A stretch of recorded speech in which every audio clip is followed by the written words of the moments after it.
Good morning, live from Los Angeles. It's Rabbi Sherman, Rabbi on the Sidelines, where we speak about the intersection of sports and faith.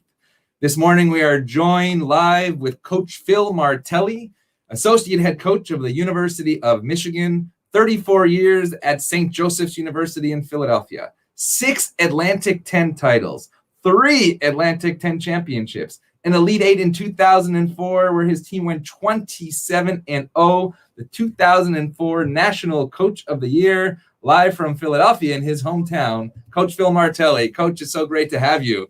Oh, thanks, Rabbi. This has been really on my calendar and a highlight of my calendar since our dear friend Alan Fogel reached out. And then when you're talking about Andy Katz and Dan Schulman and Seth Greenberg and Jim Boeheim, I'd like to interview you to pick out what you picked out from all those different guys. Actually, it's been really amazing because the questions that we talk about in the conversation, actually a couple of weeks ago, Coach Matt Doherty had amazing things to say about his new book, Rebound from Pain to Passion. It's not about what we do on the court, but rather it's about what happens on the court reflects what we do off the court to make the world that we live in a little better place. And I know you do so much of that, especially Coaches versus Cancer. So I want to start first in your journey in Philly. I know you're back home in Philly, obviously in Michigan the last couple of years, but you were born and bred there, went to school there, played basketball, Widener, assistant coach at St. Joe's, head coach at St. Joe's. When did you realize that basketball in Philly was something that you wanted to pursue and was going to be a lifetime dream of yours? Well, the Philadelphia piece of that is that when I grew up in a row home in Southwest Philadelphia. And when you grew up in that row home, you had 2 identifying features. And one was, where did you go to school? Mm-hmm. And the second thing was, what playground, when it was safer to hang around at playgrounds than unfortunately it is now. So I would say to people, I went to St. Barnabas grade school and Finnegan playground. And that's the way you always identified yourself throughout Philadelphia. So my family moved to Delaware County, right outside of Philadelphia. And to be honest with you, I was a playground rat. When it was baseball, I played baseball. When it was football, I played football. And we didn't really know in our group, like the 5th and 6th and 7th grade, we didn't know you had to sneak into a gym to play basketball. We waited until the rec center had a gym available, and that's how I played until the 6th grade. And then when I moved to Delaware County, what you just said about the game and what it gives to us, and then what we're responsible to give to others, it resonated with me. I met 3 guys. One was a postman, John Steele. One was a local politician, Pete O'Keefe. And the other guy, Tom Gallagher, worked at a bank. And they were the grade school coaches. And we were fortunate enough to have a gym, and we had good players, and we practiced a lot, and we played basketball a lot. And I got bit by this game probably at the age of 12. And I thought the magic in the game was you could take all of these diverse young guys and they could pursue a common goal. The other thing, Rabbi, that came up to me was, well, when you got good at your playground, you went somewhere else to find out, well, what were those guys like? Mm-hmm. And if you think about it, it really was socialization. Mm-hmm. I believe that basketball is the greatest social experiment because it doesn't matter if you're rich or poor. Doesn't matter if you're Jewish or Catholic. Doesn't matter if you're in LA or media. Doesn't matter if you're male or female. If you can pass, dribble, shoot, share the ball, and compete, you can play this game 3-on-3. You can play 5-on-5. You can play in the Forum. You can play in the Staples Center. You can play in the Palestra. But the game, the beauty of the game is that it did not discriminate. Didn't matter. And I got that at this age, and I thought, well, I'm not going to be good enough to play at the highest level. But if I can study this game and I can impact one person because of my coaching, then, man, I feel good about that. So take us through Philadelphia and the Big Five. For those, I know there's a lot of Philadelphia audience watching. There's actually lots of Michigan people out here in LA that love what you're doing there. And there's lots of Philly people as well, including my own family. The Big Five: Nova, LaSalle, St. Joe's, Penn, Temple. Take us through that aspect in terms of what you just said and building those relationships. I mean, your best friends were Fran Dunphy from Penn, then Temple, John Chaney, but you're killing each other on the court. How does that relationship look like off the court and then translate to what you do on the court as well? That I always felt that coaching in the Big Five was what many of us have done growing up. You start by competing in your family, and even in a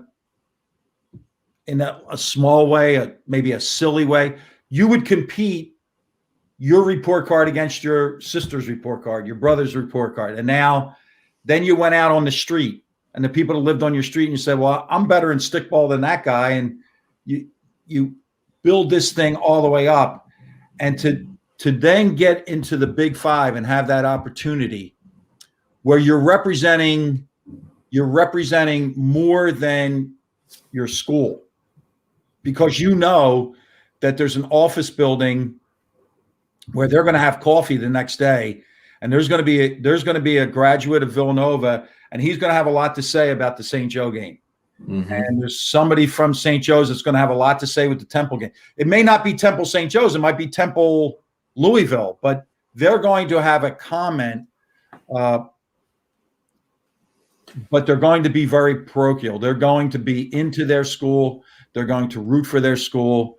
And Rabbi, I don't know where you were at the time, but I can remember these great runs recently by Jay Wright, and people saying, well, should we root for them? Well, I'll raise my hand and say I rooted for them because Jay Wright was a camper on a camp team that I coached when he was in the 9th grade. So we've been friends for a long time. That was my friend. Nice. And I always believe this. I believe that the competition in the Big Five, you wanted to out-recruit, you wanted to out-coach, you wanted to win your game, you wanted to out-promote. Because as you well know, in Philadelphia, there's a pecking order. It's the Eagles first, it's the Eagles second, it's the Eagles third, and then it's the Phillies when they have it going, right? And so you're fighting to get your program and your school noticed in a pro town.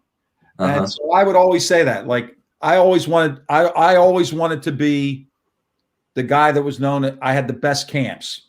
Right. Or I recruited the best in the public league. Even my TV show, I wanted to have a TV show that was different. I wanted to be I wanted to be the go-to guy if somebody needed a speaker. And saying all that, when you would fight and you would scratch and you would claw with each other, when the time came and the community needed us, we were bound on that. So you were mentioned Coaches versus Cancer, but there were a lot of initiatives. There were a lot of initiatives when it was what was best for the city and what was best for basketball in the city. The coaches we were locked together. Yeah, it's not just the city of Philadelphia, but as I mentioned before, I was at the roast when you came up to Rochester to roast Boeheim, and it's funny, last week Boeheim said, well, we're the only show in town here, right?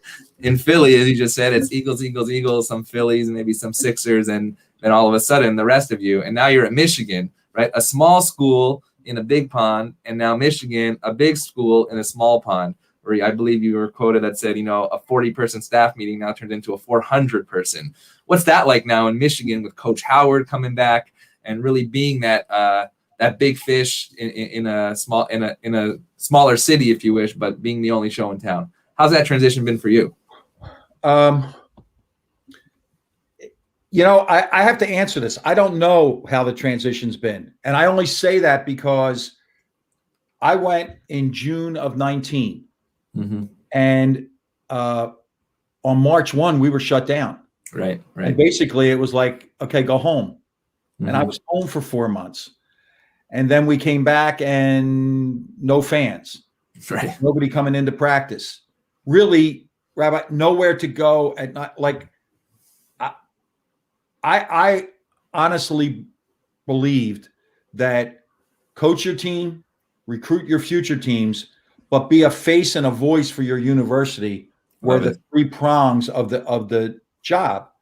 So it was very rare that I would go home after. I'm not talking about hanging out, but I would stop, and if somebody thought I could help visit at a hospital, I wanted to do that. If I could stop at a school and watch a practice, or if I could stop at a school and talk to the PTA, or whatever it was that I could lift up the community. So my first experience in Michigan was, that's it. Practice is over. I'm going to make a couple recruiting calls and I'm going to go home. Mm-hmm. My family stayed in Philadelphia. Right. And I went home, and I'm not a TV watcher. I love the newspapers. I get the Philadelphia newspapers delivered. Yeah, I saw that. 2 weeks after the fact. And I was really hoping that this year, if it was a normal year, that I would get out and about and be in the community. Mm-hmm. So now, with all things being equal, we're hoping that we have some normal behaviors. I'm hoping that I can get involved in the community, because I consider it, to have these jobs, to be able to coach basketball, mm-hmm. is a blessing. But to have the opportunity to give back and touch one person is, I believe it's in the job description. And I don't think enough coaches read the job description closely as they should. No, I absolutely love that. And I want to go actually to the topic of mental health for a moment. I found a video when one of your former players, Delonte West, who obviously was just part of that team with Jameer Nelson, 7 years in the NBA, he fell into a hole of mental health, depression, and literally on the streets. I'm going to just play this video for a moment and chat about how you reached out to help him. Oops. 1 second. Have reacted after seeing the video of him being beaten. I'm Kaylee Chris, 10 to 3 weekdays on Mix 94.1. A video of the former Cleveland Cavalier went viral earlier this week of him being attacked, yelling incoherently, and being handcuffed in Washington, D.C. Both his former coach Phil Martelli and teammate Jameer Nelson have reached out to Delonte with support. Jameer says he's been in contact with Delonte recently, and the video made him sick to his stomach. He tweeted out support and asked people for understanding. Coach Martelli reposted the tweet and shared his own thoughts. He said there are people from his basketball network reaching out to help Delonte get the help he needs. Delonte's agent confirmed the video was of him and that he's recovering from the attack. When something like that happens at the top of the game in basketball, and then you see something like that happen to one of your players, when you reach out, what do you do? And how do you begin to bring somebody back like that? Still tough. Every player that I've ever recruited, I asked them to join me and to be a partner, but I would be with them for life. And I wanted to be there to celebrate their highest of highs, a new job, a wedding, the birth of a child. But I also wanted them to know, and I mean this today as much as I've meant it to any player that I've talked to, I want to be there in those hard times.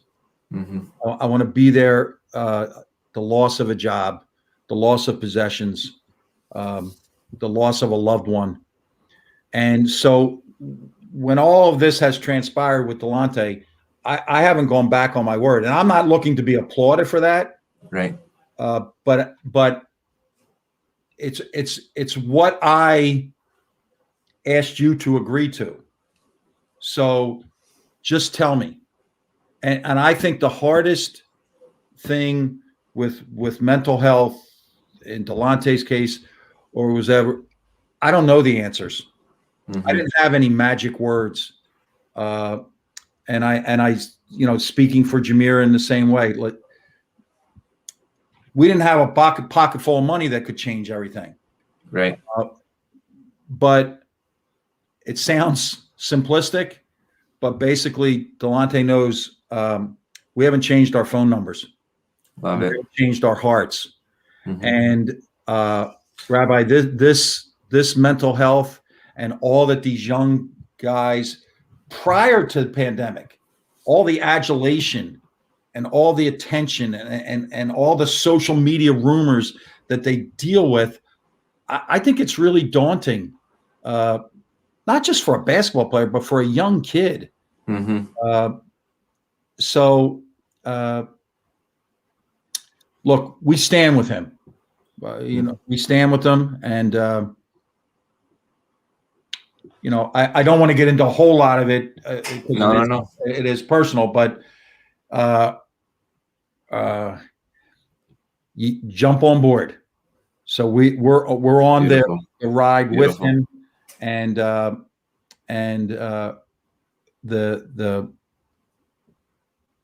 phone's always on. Love it. No, absolutely. So I want to talk about a little bit about faith and being at St. Joe's. It's a Catholic university, right? You have a priest on the bench. Good friend of yours, Joe Lenardi, was on a couple of weeks ago, and he said, ask Coach this question. He said, one time there was a priest that received a technical foul based on maybe some language, and the ref couldn't call it on the priest, so they called it on the trainer. What was that all about? Well, look, I believe that everybody is in. Everybody is in. So there's no one working for me. So obviously there was not a priest working for me to get the message above, like, hey, we need some help in this game. Mm-hmm. The trainer doesn't work for me. The strength and conditioning people work with you. Yes. And we had a situation where referee was a bit of a rabbit ear kind of guy, and he wasn't going to take it. And I added to the guys like kind of angst with our bench, and I'll never forget. He looked over and he gave the technical foul, and he pointed at the trainer, who never said a word, never said a word to the referees. But I thought later, you know what? He just didn't want. He couldn't do it. He didn't want that mark against him later in life to say, you're the guy that gave a technical foul to a priest. So what is the priest role in a university like St. Joe's? What is the faith aspect between either the priest and the coach, the priest and the players and the coach? What does that all look like when you have a religious figure within a sports community? Well, I think it indicated to people. That we were a Catholic institution, that we were a Jesuit institution, and I can only tell you that the priests that I had, they were confidants. Nice. There are often times, and I don't mean this in a disparaging way, there are often times when assistant coaches are in there, they have a thing. Mm-hmm. So I can only share this with you. My routine was, I don't like warm-ups in basketball. I don't like going out there because I think sometimes players are warming up for the people to watch them rather than to really prepare for a game. So I would sit in the locker room, and the only person that sat in there with me was our chaplain. Oh, wow. And we might talk about things that were going on in the world. We might talk about we might talk about the setting that we were in. Hey, the VCU, the Siegel Center, but we wouldn't talk about the game. It wasn't, hey, do you think we should play zone tonight? It was. Boeheim doesn't ask that question. kind of just to relieve the tension that I would have. And the priest that I had for my children's weddings, all three of them have been on the altar. So they were more than just part of the program. They were really part of my family. But I relied on them. I really did. I relied on them. And you mentioned Joe Lunardi. There were times when Joe Lunardi would take that role, and it was just to have a conversation to take that edge that all of us feel. Mm-hmm. You know what? I don't want this to be an average podcast. I want this to be great. Right. I don't want this to be an average game. I want this to be great. Right. So it meant a great deal to me. And all of them were friends before they were work associates. And now switch over to University of Michigan, where it's a public university. Are there aspects of faith that you see within that program, not perhaps as visible as a priest on the bench as part of the family? What does that look like? And if not, do you think that piece is perhaps sometimes missing in larger public programs? Well, I don't know about all larger public programs, but I've always thought this. If when I was coaching, when I was interacting with people, I wasn't trying to convert them to Catholicism. Mm-hmm. I wasn't trying to convert them into, follow my thinking in the religious world. What I was hoping to be was an example. And that's the same thing at Michigan. I just want to be an example of, if somebody wants to label it as a good person, as a caring person, then that's what I wanted for all of our players, our managers, our support staff. And I think that Michigan and St. Joseph's are similar in this ways. It's always something bigger than yourself.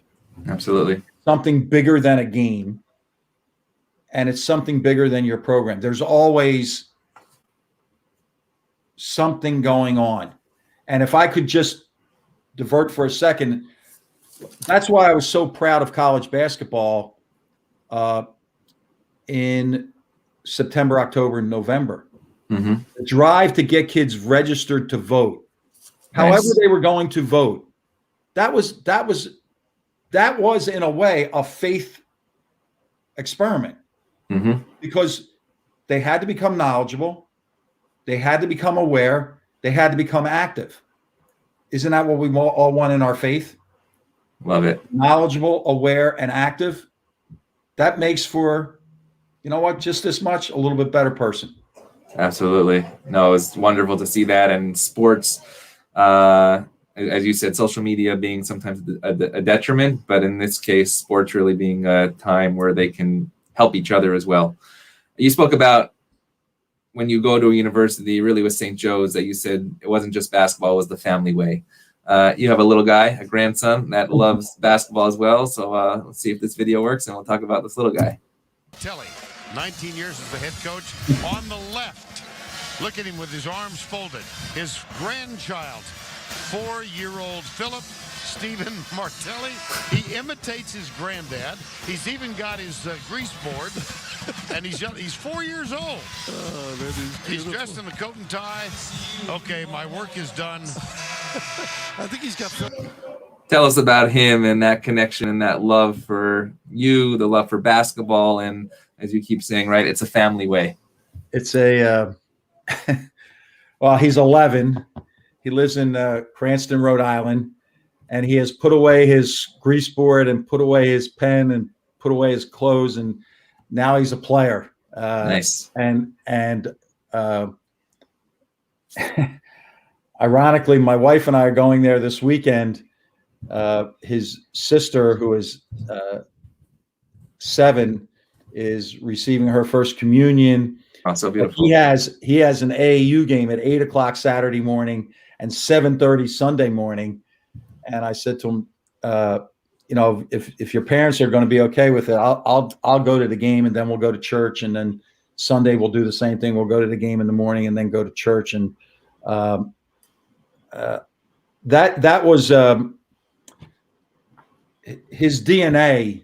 His father is an assistant coach at Bryant University. His uncle is an assistant coach at Post College in Connecticut. His uncle, my son, is assistant coach at VCU. His grandfather is a legendary high school coach in Connecticut. His mother played for a Division III basketball championship at Eastern Connecticut. Wow. His grandmother, my wife, her team's from Immaculata College. They're in the Basketball Hall of Fame. Yep. It goes on and on and on. And I didn't even know a lot of that was going on. Like the first time we went through it, I didn't know that he got dressed like that. And I have a routine on game day. I lay my clothes out. I say my prayers. I do all these things. And he would watch. And I didn't know this, but when he would come home from preschool, he would be doing the same things on those particular days. And look, coaches take themselves way too serious, right? Like we all. Not you though. That's what I love about what you do. I've seen you in person, the humor. I love it, and I think it's such a wonderful model for sports and for you. That it's we got to do it more that way. Yeah. So I appreciate that, and look, I take what I do serious, but I don't take myself serious. And to have that joy, and I can remember that bus ride coming home, and we had won an Atlantic 10 championship, and somebody said to me, hey, your grandson was the star of the show. And I'm like, well, I don't even know what you're talking about. And they described to me the scene, and his father at Delaware had won a championship. He had been at that championship earlier in the week, but now he's spending time. And look, I think in whatever we do, if we can touch children, but we can also learn from children, like the pure joy that he got from being around. I felt the same way at my camps, Rabbi. Like I wanted those kids to have joy about the game. I wanted them to have the joy of being together. And I wanted them to say, you know what, this isn't a guy that we have to put up on some pedestal and be unapproachable. And, right. No, I think that's really, really crucial, both in the faith and the sports aspect. I mean, going through this process of, starting this type of video podcast and reaching out to people, not in my profession, but a world that I do love. If I wasn't doing this, I'd probably do something in that world. And the ability for people to say, yes, I want to speak about what I do in a serious way, but also make a difference as well. I want to go to Coaches versus Cancer for a moment, and speaking about specifically the suits and sneakers that you said that you got involved. I just quote you, as an egotistical way to basically be the first on the map. But you said after that, you met kids, families, business associates, and more. And you used these two words very, very seriously. I want to crush cancer. Just want to watch this video for a second, and we'll talk about Coaches versus Cancer.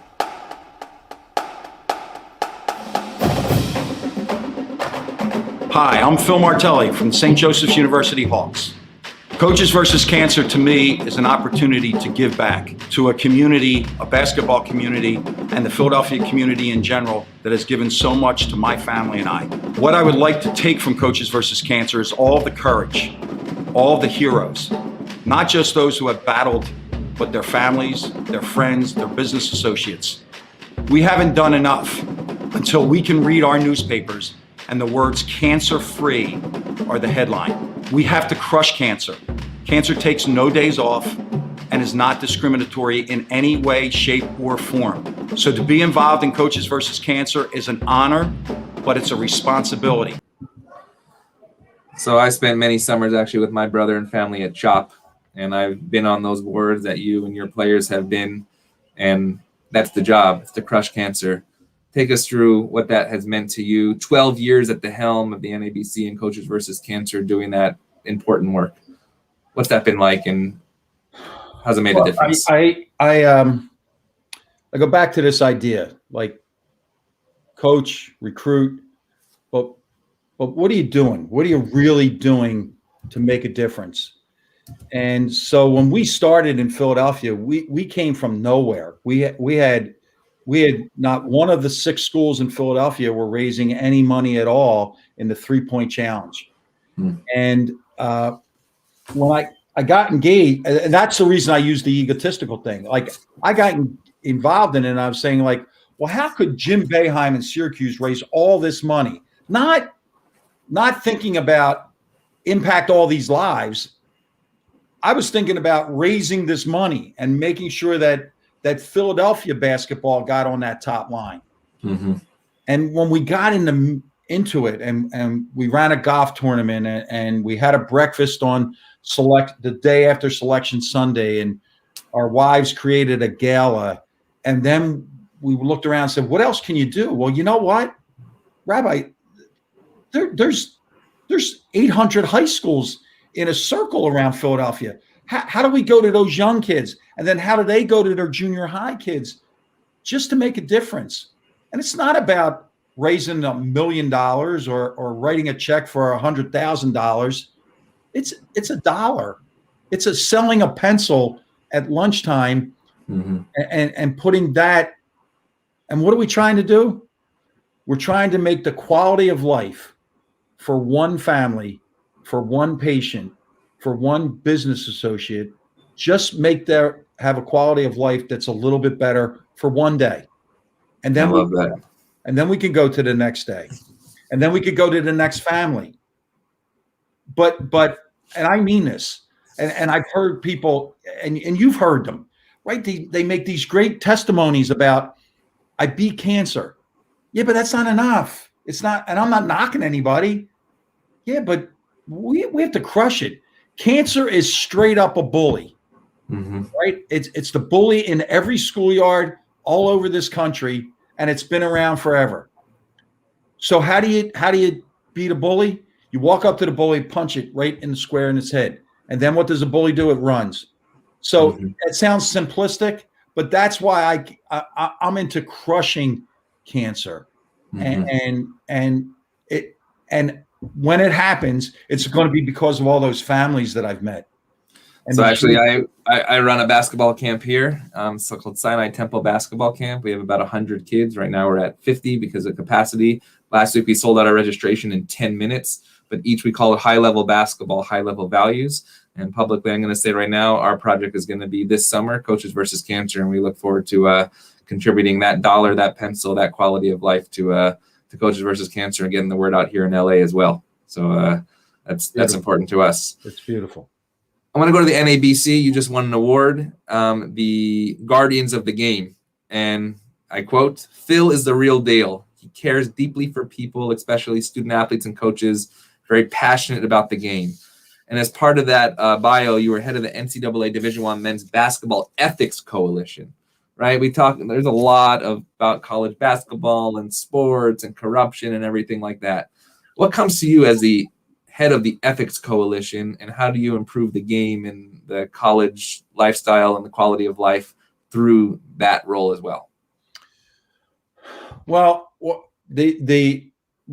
of the things that has grown over time, and it's a positive, is that the relationship between the NCAA and the NABC has been fostered, has been groomed, that we are in this together. That wasn't the way when I started in this game 30 years ago.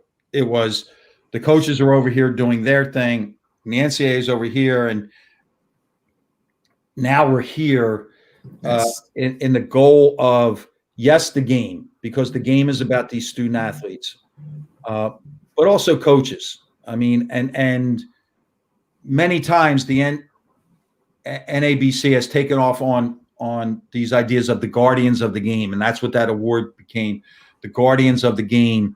And no matter whether you're coaching at the synagogue or you're coaching at the Final Four, if you're coaching in a high school, if you're coaching in a rec league, you're not coaching first.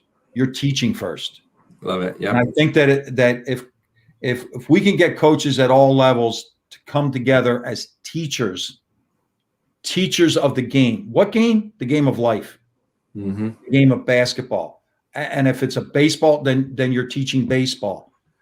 But first and foremost, you're teaching the game of life. And like, there have been earlier in my career, very early in my career, there were a lot of times where you think, why is there friction with this coaching staff and that coaching staff, and people making, false accusations behind closed doors? And so one of the goals of the NABC and the Ethics Coalition and combining with the NCAA was let's take this profession and be teachers, and let's hold each other to a high standard, but also allow others to look at us and say, you know what, I'm comfortable with how they're doing things.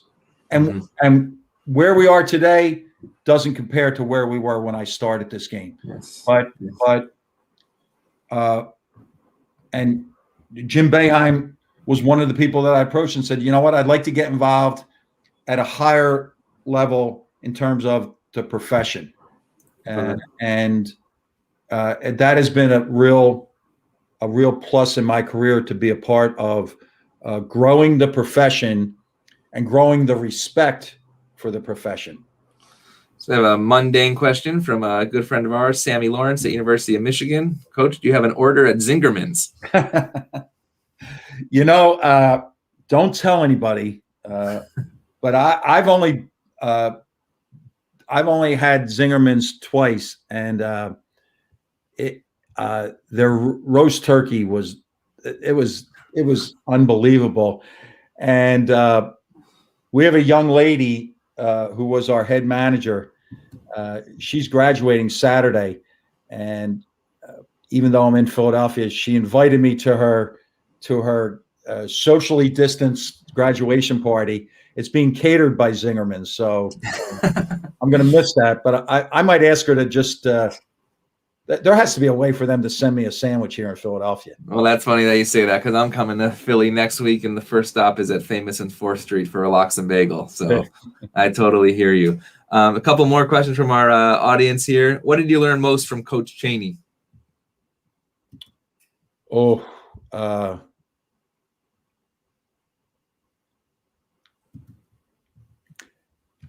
That in this game, you can get caught up in what people say about you. You know, great coach, Hall of Fame coach. In his case, not mine, but I was so enamored and so thankful to watch John Chaney turn around. He looked around for the next man, and he extended his hand.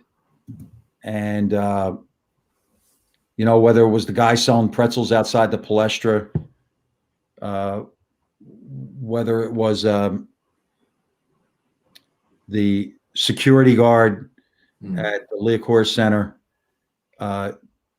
John had a way of making sure that not the downtrodden, but the person out of the spotlight, that they had a moment in time to have the spotlight shined on him. Just an extraordinary guy. And like what people saw on the sideline in terms of the passion, that's the way he lived every minute of his life. He was passionate about shopping. And so I think with John Chaney, it would be don't let your light dim. Oh, I love that. Don't let your light dim, Coach John Chaney. Wow. And then Michigan this coming year. What a year you guys had. I know an injury towards the end of the year. An amazing run this past year. Working with Coach Juwan Howard, you got a chance to stand up from the bench during that interesting little, I don't call it scuffle, but fun incident, and you were back on the sidelines. What do you see with the Big Blue coming up this year? And second part, how about us UCLA Bruins out here? Wow. Give us a prediction. What's going on here with Coach Cronin? Well, obviously UCLA, they have to see how Johnny, whether he comes back to school or he takes the run that he had in the tournament. Their physical presence defensively is astounding, and it's been added to. The young man that is coming there from Rutgers is an elite shot blocker, and so he will certainly add. And I hope they have more health. I hope that they're a healthier team than they were last year, and that's talking about a Final Four team that played, a game that will go down in history as one of the one of the great Final Four games.